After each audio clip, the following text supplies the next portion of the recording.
तो तमिलनाडु का राजनीतिक संकट और इस वक्त सबकी नजरें गवर्नर पर टिकी हैं। क्या संवैधानिक तरीके से ऑप्शंस बचते हैं? सुभाष कश्यप जी हमारे साथ जुड़ रहे हैं बताने के लिए। सुभाष जी, बहुत बहुत स्वागत है आपका। नमस्कार। सबसे पहले इस वक्त क्या गवर्नर का विवेक होगा, और सर इस स्थिति पर क्या कुछ संविधान कहता है? देखिए, संवैधानिक स्थिति बिल्कुल स्पष्ट है। अगर गवर्नर के सामने एक से अधिक कैंडिडेट अपना क्लेम स्टेक करते हैं चीफ मिनिस्टरशिप के लिए, तो गवर्नर हाउस को कह सकते हैं कि किसको मेजॉरिटी प्राप्त है। ये फैसला कि मेजॉरिटी किसके पास है सदन में ही होना चाहिए।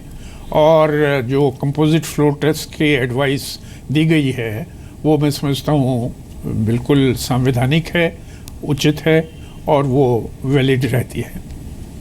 यानी कि अगर दो नेता हैं, एक तरफ पनीर सेल्वम का खेमा, दूसरी तरफ शशिकला जिन्हें अब जेल जाना होगा, तो ऐसे में असेंबली बुला करके दोनों को ये कह सकते हैं कि किसी के पास बहुमत है तो वो साबित करके दिखा दें।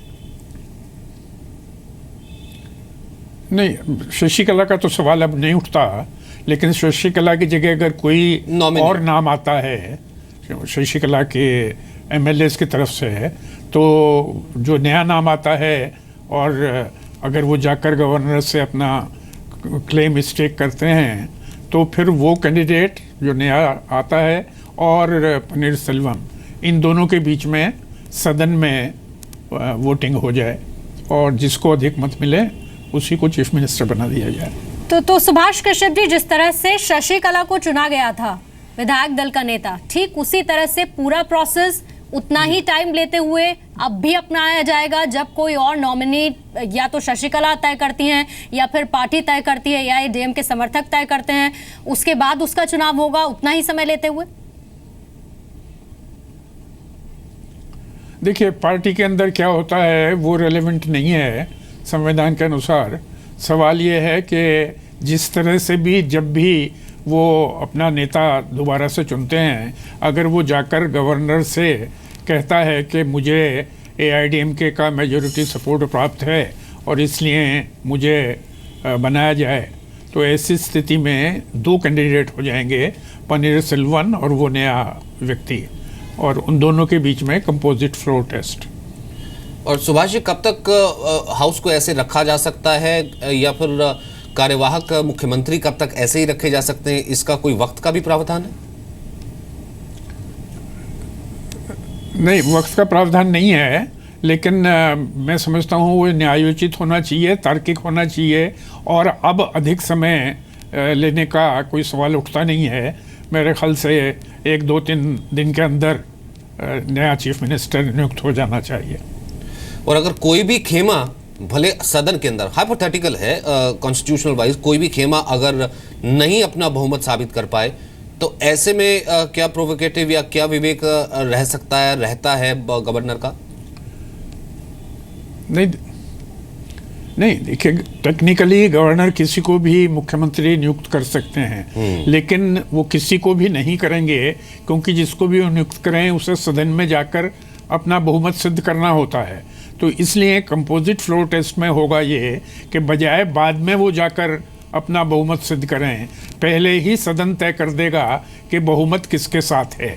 और अगर दो कैंडिडेट होंगे तो ऐसा नहीं हो सकता कि किसी को भी अधिक मत न मिलें, दो में से एक को अधिक मत मिलेंगे और एक को कम मिलेंगे। जिसको अधिक मत मिलेंगे वो उसको चीफ मिनिस्टर नियुक्त कर दिया जाएगा। ठीक सर, लेकिन एमएलएस को लेकर अगर संविधान के पॉइंट ऑफ व्यू से देखा जाए तो अब किस तरह की स्थिति है? वो एमएलएस, वो विधायक जो शशिकला के समर्थन में अभी तक थे उनके गुट में, और दूसरी तरफ वो जो पनीर सेल्वम के साथ यानी कि दूसरे गुट में थे।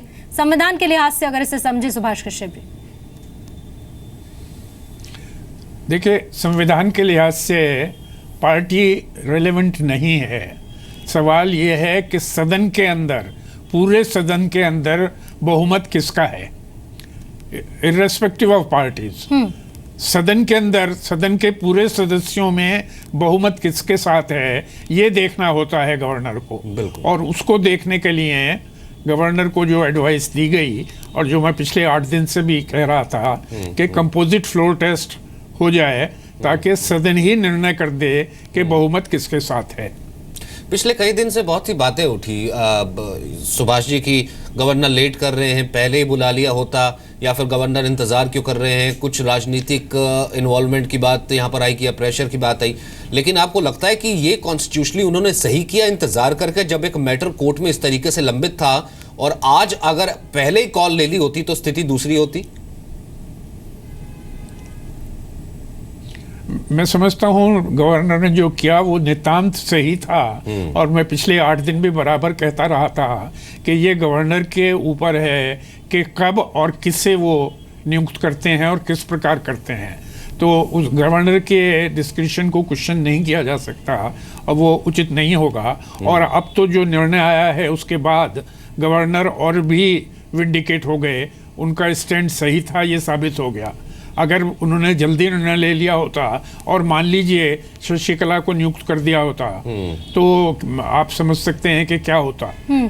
सुभाष कश्यप जी, मेरा आखिरी सवाल ये है कि अब जो आगे की स्थिति साफ हो, क्या उसके लिए कोई समय भी बाध्य है, कोई टाइम लिमिट भी है जिसके अंदर अब गवर्नर को कॉल लेना होगा? क्योंकि अब एक फैसला तो आ ही चुका है, दूसरी तरफ मेजॉरिटी दिखानी होगी, जिसका आप जिक्र बार बार कर रहे हैं कि अब मेजॉरिटी दिखानी होगी गवर्नर के सामने कि किसके पास कितनी ज्यादा संख्या है। इसे लेकर कोई समय भी निश्चित है या ये थोड़ा और डिले हो सकता है?